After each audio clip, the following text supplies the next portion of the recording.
Malam ini kita dikejutkan lagi dengan satu pendedahan, pengakuan, dan satu keputusan yang memang kontroversi sekali lagi daripada Abdul Hadi Awang.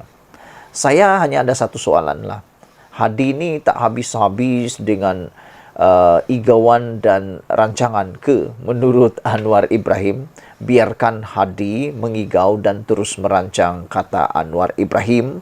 Apabila Hadi Awang cuba meramalkan, Anwar Ibrahim akan tumbang pada bila-bila masa. Dan hari ini pula, sekali lagi Abdul Hadi Awang mengeluarkan satu lagi kenyataan penuh kontroversi apabila beliau mengatakan tukar kerajaan perkara biasa dalam politik. Tukar kerajaan perkara biasa dalam politik, ia tepat kalau melalui peti undi. Tapi kalau melalui pintu belakang, melalui pengkhianatan, melalui perubahan-perubahan kerajaan, cantas kerajaan, itu satu perbuatan yang bukan biasa tetapi luar biasa. Tetapi telah dibiasakan oleh geng-geng yang telah biasa melalui pintu belakang. Jadi, apabila Abdul Hadi Awang mengatakan tukar kerajaan adalah perkara biasa dalam politik, saya tak setuju. Kerana pada pendapat saya, tukar kerajaan melalui peti undi adalah perkara biasa. Tapi kalau melalui pengkhianatan dan juga tebuk-tebuk atap, walaupun kata Hadi jangan salahkan lagi Perikatan Nasional kalau atap dah bocor, pintu dah terbuka. Tapi saya setuju dengan seorang pemimpin daripada kerajaan perpaduan menyatakan bahawa hanya perompak dan pencuri saja yang masuk ke dalam rumah orang walaupun pintu itu terbuka, atapnya terbuka, dindingnya terbuka. Orang biasa tak berani masuk rumah itu, hanya perompak dan pencuri saja yang berani masuk rumah tersebut, kata beliau. Hari ini Presiden PAS Abdul Hadi Awang mempertahankan kenyataannya berhubung ramalan bahawa kerajaan persekutuan akan tumbang dalam masa terdekat. Saya sangat setuju dengan beberapa pemerhati politik dan penganalisis politik bahawa kenyataan Abdul Hadi Awang ini seperti mensabotaj proses di dalam proses negara kita dalam pemulihan negara, ekonomi negara. Kerana apabila Abdul Hadi Awang terus menjajah dan menjajah kononnya kerajaan persekutuan, kerajaan perpaduan ini akan tumbang, ini akan mempengaruhi keadaan ekonomi Malaysia. Tak terfikirkah benda tu?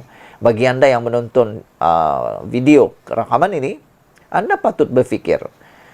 Dengan perbuatan ini sebenarnya ianya telah mempengaruhi keadaan ekonomi Malaysia dan bukan kerana kelemahan Anwar Ibrahim. Tetapi kenyataan-kenyataan seperti ini, pernyataan-pernyataan seperti ini telah pun mempengaruhi pelabur-pelabur dari luar negara maupun dalam tempatan. Ianya telah mempengaruhi ekonomi bukan kerana Anwar Ibrahim tetapi pernyataan seperti ini.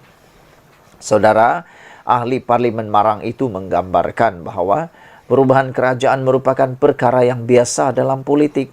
Saya ulang lagi, kalau berubah melalui peti undi itu biasa.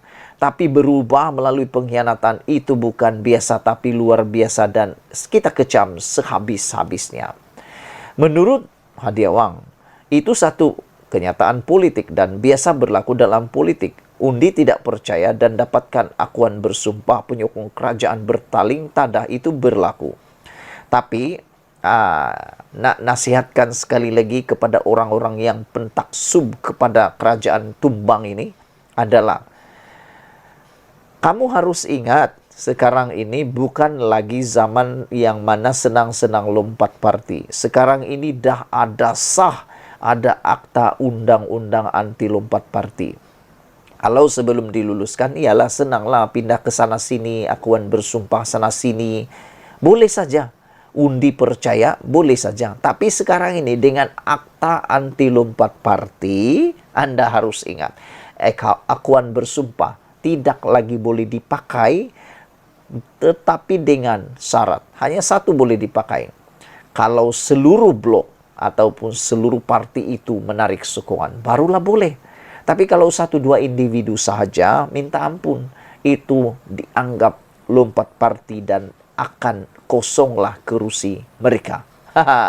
Jadi, betullah seperti Anwar Ibrahim kata tadi, teruskan merancang dan mengigau. Abdul Hadi Awang juga mengatakan, kita melihat ada tanda-tanda yang menunjukkan dalam kerajaan campuran yang ada ini, perasaan tidak puas hati bersama-sama komponen sendiri ada berlaku. Dari manalah dia cakap ni ya? Pada pendapat saya, dalam pemerhatian saya, tidak ada muncul pun perasaan tidak puas hati. Belum ada. Tapi mungkin ini satu naratif yang cuba mengelirukan kita semua. Sebab itu, sesuatu tidak mustahil, kata beliau. Yang saya nak tanya di sini, apa yang dimaksudkan tidak puas hati komponen sendiri itu? Apa buktinya dan apa maksudnya? Kadang-kadang Hadi Awang ni memberikan kenyataan yang tergantung. Apabila dia meramalkan akan berlaku tumbangan lagi, penumbangan lagi dan tumbang lagi kerajaan Anwar, tiada pun dia nyatakan sesuatu yang lebih detail. Jadi lebih tergantung. Bila tergantung, kita pun tergantunglah. Abdul Hadi Awang berkata demikian ketika diminta menjelaskan atau memberi penjelasan berhubung kenyataan yang baru-baru ini yang meramalkan kerajaan pimpinan Perdana Menteri Anwar Ibrahim akan tumbang dalam masa terdekat. Dia turut diminta mengesahkan sama ada terdapat perancangan untuk merampas kerajaan persekutuan sedia ada. Ahli Parlimen Marang itu pada 28 Februari lalu memberitahu Dewan Rakyat bahawa pembangkang tidak boleh dipersalahkan kalau kerajaan persekutuan tumbang. Kata beliau, bukan tebuk atap, tetapi atapnya bocor, pintunya terbuka dan dindingnya pecah. Bagaimanapun, Abdul Hadi Awang tidak menyebut jika Perikatan Nasional sedang mengatur sesuatu ke arah itu. Sementara itu, Anwar Ibrahim dengan tenang ketika diminta mengulas ramalan Hadi membalas dengan kenyataan yang sangat ringkas tetapi pedas.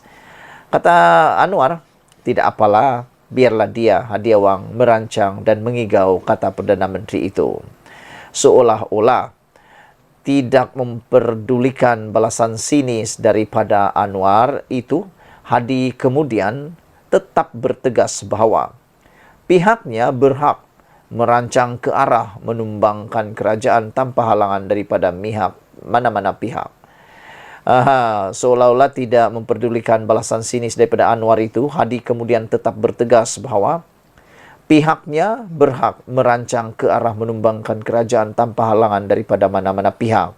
Memang kita berhak merancang, tidak ada siapa yang boleh halang kita nak merancang, kata beliau lagi.